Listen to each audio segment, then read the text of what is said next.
Assalamualaikum warahmatullahi wabarakatuh. Salam sehat Sobat Warta Kota dan Tribuners. Kembali berjumpa bersama kami dalam program wawancara eksklusif. Kali ini kita akan bicara eksklusif dengan Kepala Balai Besar POM Jakarta, Ibu Sofiani Chandrawati Anwar. Assalamualaikum, Bu. Waalaikumsalam warahmatullahi wabarakatuh. Dari namanya aja Sofiani Chandrawati ini udah jelas nih orang Sunda. Bu bisa cerita, Ibu dari mana sih? Iya, kalau saya lahir di Bandung. Di Bandung. Keluarga di Bandung dan orang tua juga darahnya darah Sunda. Darah Sunda ya. Wah, berarti Teh Sofi. Iya, bener ya? Orang-orang manggilnya saya Teteh. Oh, emang dari dulu punya cita-cita jadi kepala balai nih, Balai Besar Pengawasan Obat dan Makanan. Enggak juga. Enggak juga. Bisa diceritain nggak, Bu? Kecilnya tuh cita-citanya jadi apa sih sebenarnya? Kecil cita-cita saya jadi apa ya? Kok saya lupa ya cita-cita saya lagi. Enggak. Kalau lagi kecil kan biasanya iya pengen jadi tentara, jadi polisi gitu, jadi model. dokter. Kan dulu zaman majalah-majalah koper kan. Sebenarnya cita-cita saya jadi dokter. Oh gitu. Iya. Tapi benar jadi dokter? Jadi apoteker. Oh jadi apoteker ya.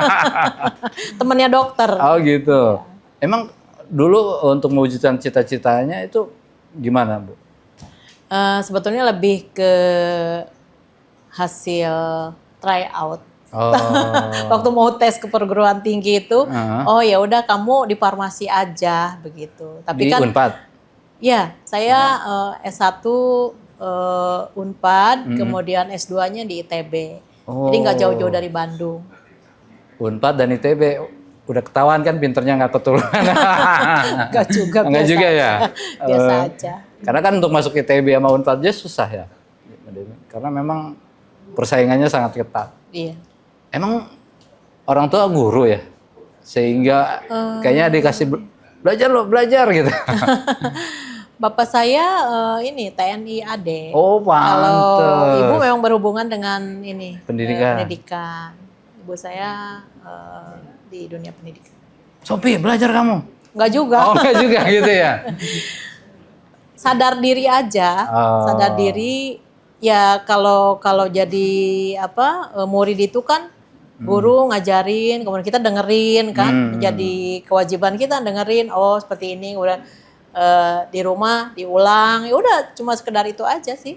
Tapi ternyata memang itu dampaknya ketika kita ujian bisa. Kali ini juga mungkin contoh ya untuk nanti para generasi muda sobat ini, Tribuners ya, untuk anak-anaknya. Jadi sebenarnya sederhana aja, nggak mulu belajar gitu kan, itu enggak juga sih. Jadi ada belajar, ada main juga ya.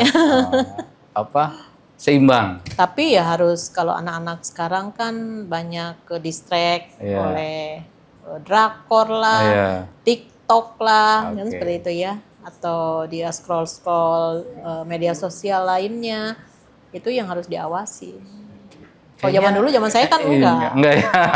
Masih kalau di JWR masih biasa gitu ya. Tapi saya ingat betul orang tua saya tuh zaman dulu sudah langganan majalah Bobo. Nah, datangnya tuh kan tiap hari Kamis. Nah, itu yang kita tunggu tuh. Kami 3 bersaudara, kakak saya laki-laki, kemudian saya tengah dan ada adik saya. Itu pulang sekolah tuh buru-buru karena Bobo. Iya, pengen duluan baca majalah Bobo. Oke. Kan anak tengah karakternya begini nih. Slow, kalem, penurut, pinter gitu. Amin. Nah, setelah lulus dari Unpad, apa Bu yang dilakukan? Saya dulu sebelum lulus saya sudah menikah.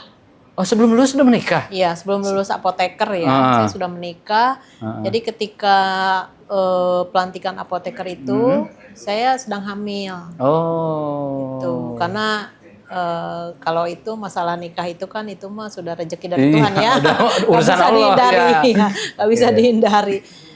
Kemudian setelah itu saya agak telat juga masuk ke dunia kerja karena memutuskan untuk di rumah dulu sekitar 2 tahun ya, sampai anak agak besar. Ya 2 tahun sebelumnya masih kecil ya. Kemudian ikut tes. Oke. Dulu di Bandung itu ada kanwil kesehatan, kan zaman dulu masih kanwil kesehatan. Kemudian lowongannya itu ada di BPOM dan di Rumah Sakit Hasan Sadikin Hasan waktu itu. Sadikin. Jadi yang diterima di BPOM 2 orang, di Rumah Sakit Hasan Sadikin RSAS itu 1 orang. Dan saya lolos yang dari 3 orang ini.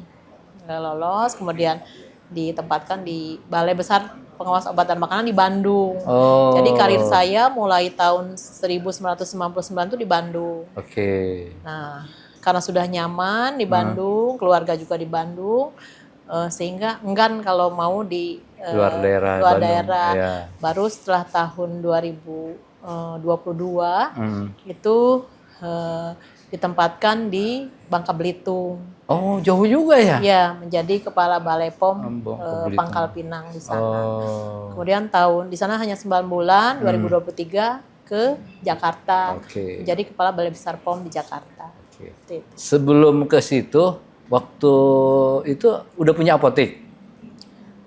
Dulu waktu di Balai Besar POM Bandung itu saya sempat menjadi penanggung jawab apotek. Oke. Tetapi kemudian karena konflik kepentingan antara kita sebagai pengawas, kemudian masa kita menjadi yang diawasi juga, sehingga itu berhenti. Jadi sama sekali tidak memegang ataupun tidak memiliki apotek. Gitu. Karena Jadi itu berhubungan apoteker dengan itu tidak pengawasan. harus punya apotek ya? Tidak harus. Jadi orang banyak nggak berpikiran apoteker, wah punya apotek nih.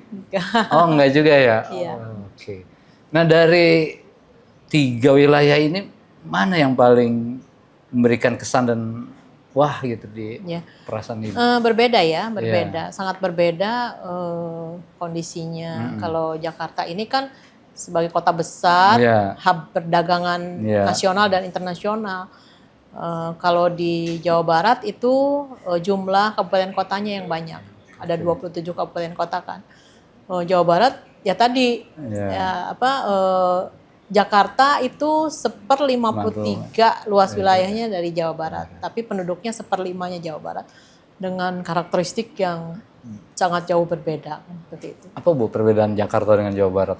Iya, Jakarta itu jadi kalau dari sisi bonus demografi itu 60%-nya kan di usia produktif ya Jakarta itu.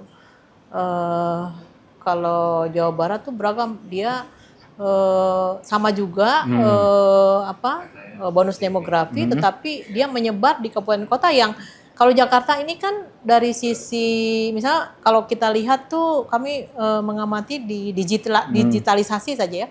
Di Jakarta itu kan sudah sangat disediakan oleh Pemprov ya, pemerintah daerahnya. Jadi semua layanan-layanan Pemprov itu kan sudah digital. Nah ini juga yang kemudian menjadi strategi kami untuk membuat satu literasi digital tuh bisa akan dipenuhi di Jakarta ya, dan bisa ditangkap oleh masyarakat begitu. Tapi berbeda misalnya kalau dengan di Jawa Barat, karena ada kabupaten kota yang di pedalaman seperti contoh di Sukabumi aja, saya pernah ke satu kampung adat namanya Cipta Gelar. Oh, Cipta Gelar. Cipta Gelar ya 7 jam ya dari Sukabumi itu kan masih daerahnya ya, tradisional banget kan seperti itu. Meskipun ada 1-2 atau misalnya daerah-daerah Baduy seperti itu ya. Nah itu kan ya berbatasan kan. Nah itu kan tidak mungkin juga tuh dengan digitalisasi kita sosialisasi seperti berarti harus contoh-contoh terjun langsung ke sana ya. Kemudian kalau Jakarta itu kan pendidikannya tuh 60%-nya SMA. SMA dan sebagai pegawai. Nah itu. Jadi berbeda gitu kan.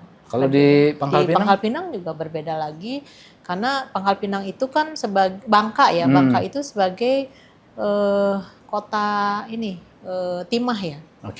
Jadi masyarakatnya itu banyak yang bekerja di tambang.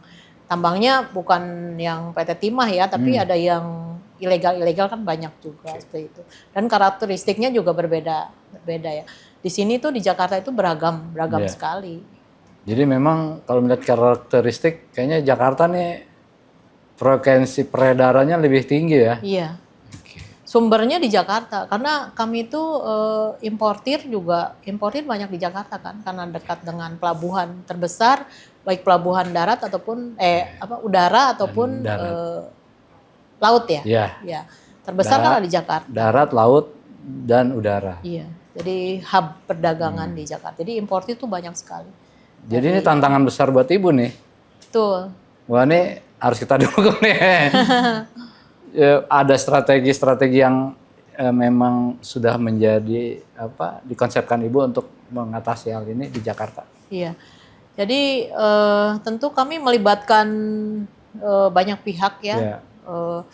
Pentahelix itu betul-betul ya kami laksanakan akademisi, masyarakat, termasuk media juga kan. Media bagaimana membantu kami mempublikasikan mensosialisasikan program-program kami ataupun juga sosialisasi terkait dengan pengawasan obat dan makanan. Oke, keren. Bu, orang tua masih ada? Sudah almarhum. Oh, dua-duanya. Iya. Ketika Ibu menjabat kepala balai gitu, apa respon orang tua? Kalau sebagai orang tua tentu ada rasa bangga juga, tapi ada juga kekhawatiran karena tugas yang berat ya. Iya berat ya untuk menjamin mutu dan keamanan obat dan makanan di Provinsi DKI Jakarta. Jadi ada dukungan moral dan doa-doa tentunya. Karena pada saat saya ditugaskan di sini, ayah saya masih ada waktu itu. Apa pesan beliau yang tertanam di hati? Iya, karena orang tua menjadi role model ya tentunya ya. Jadi saya melihat bahwa ada kesederhanaan di situ sehingga bagi saya itu relate dengan integritas ya. Jadi apapun itu yang terkait dengan integritas tentu menjadi tertanam di otak saya untuk bisa melaksanakan tugas-tugas dengan baik. Dan integritasnya itu apa? Integritas itu jadi Sofi, kamu jangan begini, jangan gini. Iya. Jadi kalau artinya itu kan antara perbuatan dengan yang ada di hati atau di otak itu sama gitu, sejalan gitu. Kalau ini misalnya terkait dengan penyalahgunaan wewenang, kemudian seperti gratifikasi, korupsi, itu terkait integritas seperti itu. Jadi ketika aturan ditegakkan, tentu kita tidak lagi melihat misalnya siapa yang melanggar, kemudian dia ngasih apa ke kita gitu, tapi harus menegakkan aturan sesuai dengan kapasitasnya seperti itu. Bu, apa pesan untuk generasi muda saat ini? Iya, jadi untuk menjadi generasi muda yang hebat itu ya tentu jauhkan dari obat-obat, penyalahgunaan obat-obat ya. Kemudian harus aware terhadap apa yang masuk ke dalam tubuhnya supaya menjadi generasi muda yang sehat, yang hebat untuk mengisi Indonesia Emas 2045 seperti itu. Jangan terpengaruh yang negatif-negatif. Udah nggak zaman. Ibu punya moto hidup, Bu? Moto hidup saya jadi ini deh. Iya dong. Jadi lakukan yang terbaik saat ini gitu, karena hidup kita kan tidak tahu ya mau berapa lama. Jangan ditunda-tunda. Iya, tidak ditunda-tunda. Nggak boleh tunda-tunda tuh. Lakukan yang terbaik seperti itu.